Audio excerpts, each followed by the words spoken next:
Welcome back. This is video 4.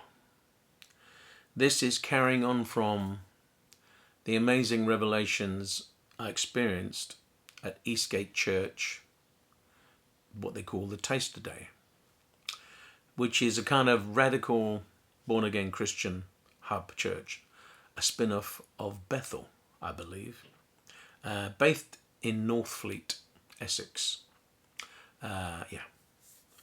So, because of that experience at Eastgate, obviously mind-blowing, I started praying for people with amazing results. There was a lady, I was sitting in my coffee shop, and I said to the Lord, okay, you're real, you're amazing, let's do it. So he says to me, see that lady across the road? I want you to pray for her. So I got my stuff together, walked out of the coffee shop, walked across the road. And I said, hi. And the lady said, oh, how are you? How's your dog? Now, evidently, I'd bumped into this lady, and she knew me when I had a dog. But sadly, he died 4 years previously. I had him for 16.5 years, an amazing Japanese Akita called Simba. And she remembered him because he was an unusual dog. I said, no, that's not it. I said, I came over and I reluctantly said, I wanted to offer you some prayer. What I didn't realize when I saw the lady from across the road is she was covered in psoriasis. And when I got to see her up close, it was all over her chest, all over her feet. It was just unbelievable. It was weeping. I've never seen psoriasis that bad. And I said, what is this? And she told me what it was, psoriasis. I said, shouldn't you be in hospital? She said, I've just come out of hospital. I said, I'm in and out of hospital every month. You're not supposed to scratch, but obviously at night when I'm sleeping, I scratch. I don't know. It gets infected. I have to have courses of penicillin. I've had it for 14 years. I've tried everything. I've tried alternatives. I've tried all the drugs. I've tried all the creams. Nothing works. Suddenly, I felt useless. I've come to offer this lady prayer, and she's got the biggest, horrendous problem I've ever seen. I felt completely inadequate, and I'm really not confident. And the Lord said, so I said, can I pray for you? She said, oh, yes, please. So I put my hands on her shoulder, and I said a short prayer. I can't say I was into it, or in the moment, if you want to call it. I said a short prayer, and I walked off. I saw her a month later. It was completely gone. And she was saying, it's a miracle, I've been healed. And I thought, what? Really? What? Amazing. And she wanted to marry me. I said, no, you can't marry me. I'm already married, but thank you. She's going to start her life again. She was going to do this, she could do that. Amazing. So on the strength of that, I decided to go to Eastgate and do a year of evening classes, alternate Wednesdays. So every other Wednesday at 6 o'clock, they have a tutorial encouraging you how to communicate with God, communicate with Jesus, the Holy Spirit, get guidance, answers, talk. And after this, I felt like, well, God is definitely talking. Something amazing has happened. I want to go. So I went to Eastgate and did evening classes. And they encouraged us to do something they called treasure hunting. Treasure hunting is when you have a piece of paper and you divide it into columns with a little heading. First heading is location. Second heading is appearance. Third heading is name or need. Third heading is need or problem. So the first heading is location, appearance, name, problem or need. That was it. So this sort of reminded me a little bit of mediumship. I wasn't really comfortable with this at all, actually. Anyway, and I thought it was a bit rubbish. I thought, how does that work? You know? Anyway, so I wrote down my bit of paper, and the Lord said to me, think outside the box. Okay, what does that mean? Well, for instance, if you write down a location of perhaps toothpaste, and the appearance might be yellow raincoat. If you're out walking and you see a lady in a yellow raincoat standing outside Boots right in front of a big advert for toothpaste, you know you're in the right place. That's how thinking outside the box goes. So, my location for this first attempt at treasure hunting was Wagon Wheel. The appearance was a check shirt, very fine check, very small collar, a very small knot tie, tweed trousers with a kind of turn up, cherry blossom shoes, old-fashioned granddad type thing, a bit like the quiet John Wayne in The Quiet Man look, if you want. And the name was Wilfred. And the need or problem was circulation, heart. So we were grouped in groups of threes quite randomly, which makes it even complicated, more complicated if you think about it. So at lunchtime, we took our bits of paper and we're all sent out into Northfleet town from Eastgate Church. Sunny day, walking around, looking for our clues. So I was looking for somewhere that would have a wagon wheel. Went to the town centre, nothing there. We went to a church thinking there would be some kind of, some sort of something there. Found nothing. We walked around for a good hour and we were supposed to come back within an hour, and I'd found nothing. I bumped into some other students, because there was about 100 of us, in groups of three, who were finding clues and I'm telling amazing stories. So I'd given up. So we start walking back to Eastgate Church from Eastgate Town. And as we cross the final road, there's a paved road bit where you walk down. And one of the ladies I was with said, "Oh, look, Miguel, there's a buggy. There's your wagon wheel. There's a wagon." And I looked, and there was a wagon. 4 wheels. It wasn't a buggy. It was a wagon. 4 wheels with wagon wheels and a horse. So we started walking down there. So when we get to the wagon, there's 2 boys on there. They said, "Hello there. We're doing a ride, tenor ride. We're doing tenor ride." I said, "No, boys." I said, "We don't want to ride. We're born again Christians and we're treasure hunting." I expected to confuse him, and he said, "Oh, we're born again Christians." I said, "Really?" They said, "Yes. Our granddad's a priest." I thought, "What?"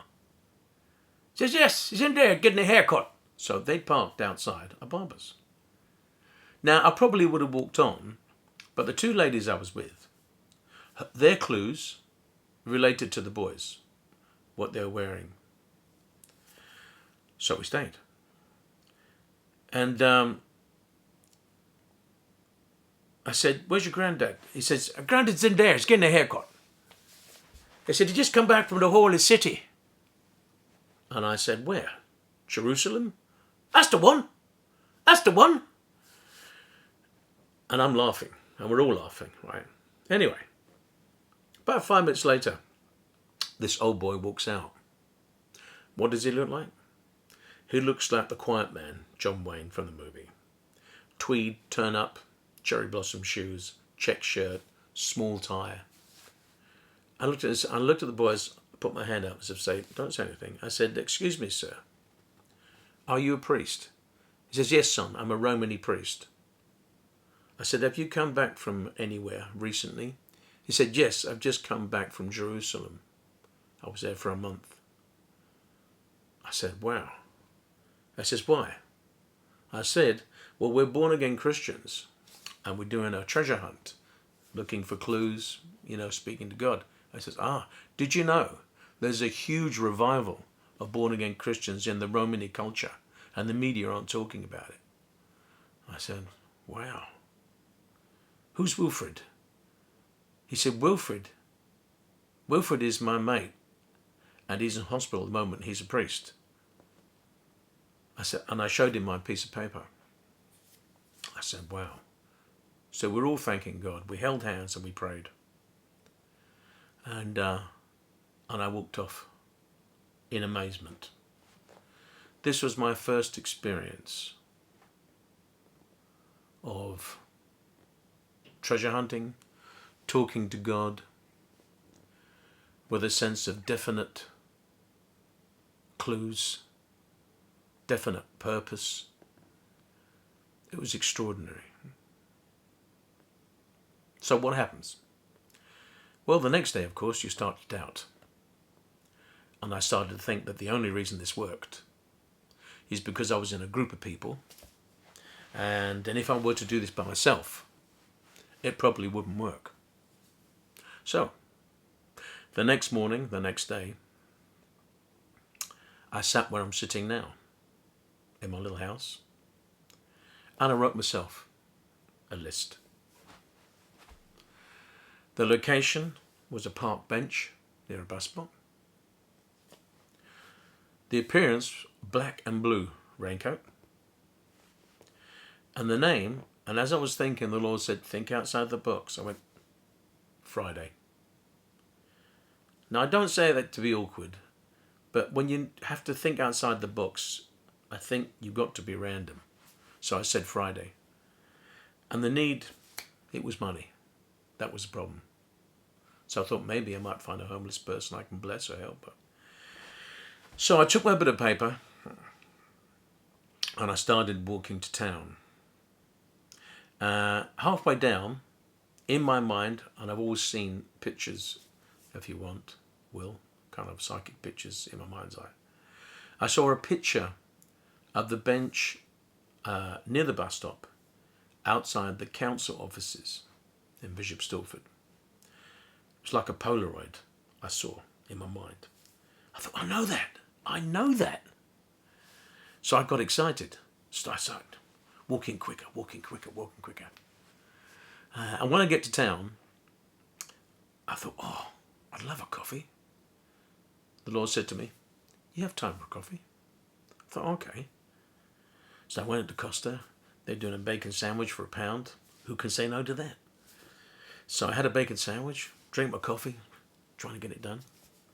And all of a sudden, I get a text message from the church in Bishop Stortford, from the secretary, who said, Miguel, you can come in and pick up your application for Eastgate Church.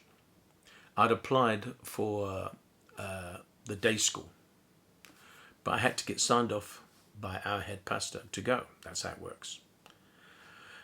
I thought, and the Lord said, you have time, you can go and pick that up. I created time. I thought, what? You created time. Think about that. I thought, Meg, maybe you are talking to yourself.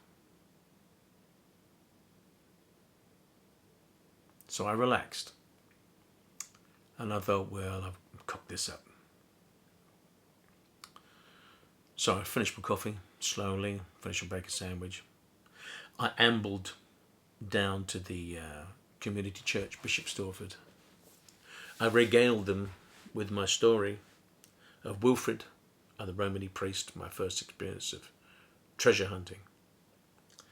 And left there, walked down the steps. And I was talking to God in my mind. I said, I was happy to go to this bench. We blew it now. And God's not speaking. So I walked down to the bench, and it starts to rain. I thought, this, I was about to say sucks, but I didn't. The Lord said, you need only sit here for 10 minutes. I thought, okay. So I sat on the bench, getting wet. All of a sudden, a young woman and her daughter walk up and said, Miguel, how you doing? I said, sorry, do I know you? I says, yes, I go to the community church, Bishop Stortford. I saw you doing Elvis. So I did an Elvis thing as a charity thing for the church a few months previous. So now everybody knows me, but actually I don't know everybody myself. So she said to me, so what are you doing? I said, I'm treasure hunting. Just like that. A little bit reluctant, thinking I was wasting my time. So she sat down me and started to tell her story. She said, oh, Miguel, I haven't got a pot to piss at the moment. The government has stopped paying this, blah, blah, and my daughter's special needs. It's a real struggle. And I thought, wow, so her need is money. And I suddenly noticed she had a blue and black raincoat on. I thought, no, that can't, what? So I said to her, her name was Donna. I said, Donna, what does the name Friday mean to you? She said, nothing. I said, no. It says Friday was the maiden name of my godmother. I said, really? She says, yeah. Who's called Friday? It says, my godmother. So I showed her my piece of paper, my treasure hunting. And I gave her 20 quid. I said, go and get yourself something to eat, do something. Be blessed. And I walked off. And I was amazed. But I've got to say, probably the most amazing thing I took from that is God said he created time. Which in a way makes sense. But for me, is just mind-blowing, that concept. So there you have it. 2 treasure hunting stories that spun off the back of my evening classes at Northfleet at Eastgate Church. I hope that inspires you. See you soon.